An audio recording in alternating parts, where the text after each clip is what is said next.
Budi Lutfi Asari di kelas 10 IPA 1. Sasakala leuwih ronggeng. Walungan Ciparage teh ayana di wewengkon Karawang. Baheula mah eta walungan teh mangrupa walungan anu kacida pikabeutaheunana. Caina merah. Lauk jeung sasatuan cai anu keur patiluhur bisa katenjo di darat. Ieu pilihanna aya leuwih anu kacida jerona. Sarta di sisina aya tangkal loa doyong geus janggotan. Daun jeung regangna ngaroyong kana beungeut cai.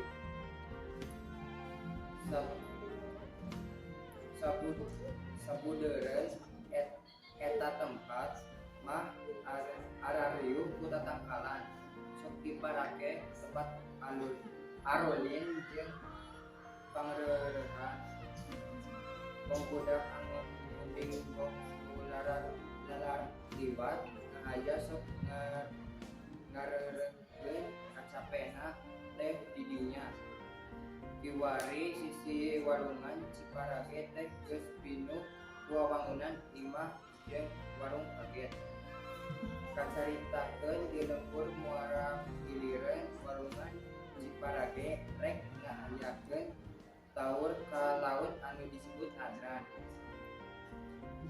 Nyaeta ngalegukeun hulu munding jeung rupa-rupa sasaje anu geus jadi talari paranti jeung adat kabiasaan papamayang ti baheula ditinggal para kakulun.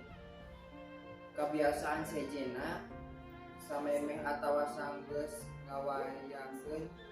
ngayakeun upacara nadran teh osok ngayakeun rupa-rupa kamonesan jeung hiburan hasud ronggeng.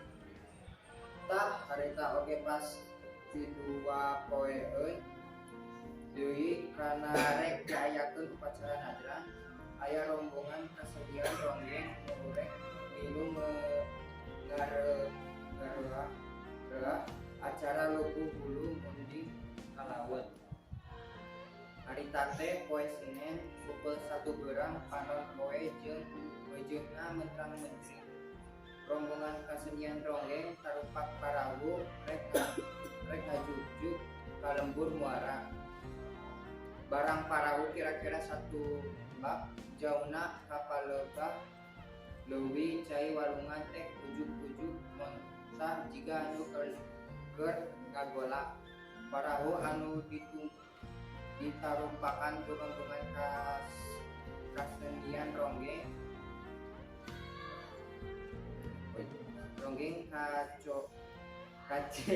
kaceot ka palebah cai anu jiga keur ngagolak ya.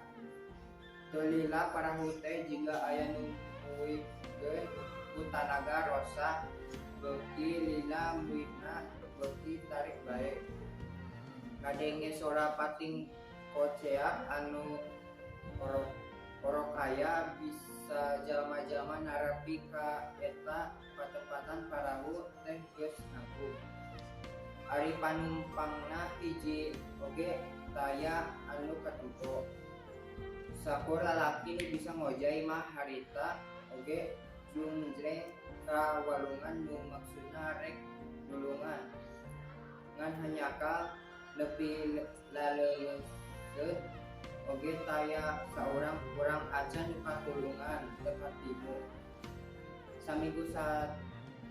Saminggu satutas aya eta kajadian urang lembur muara ari tengah peuting sadengna jemplang-jempling babakunna mah ari malem Senen sok aya nu kawenehan ngadenge sora tatabeuhan kasenian ronggeng. Anu lamun didengerkeun teh eta tatabeuhan datangna ti palebah leuwih. Kiwari najan geus langka nu kawenehan sosoraan kasenian ronggeng tapi leuwih teh jadi geueuman. Arang langka ulam perang ulin papalebah eta leuwih nya teu mimiti harita neulahna leuwih ronggeng teh. Sakitu. Assalamualaikum warahmatullahi wabarakatuh.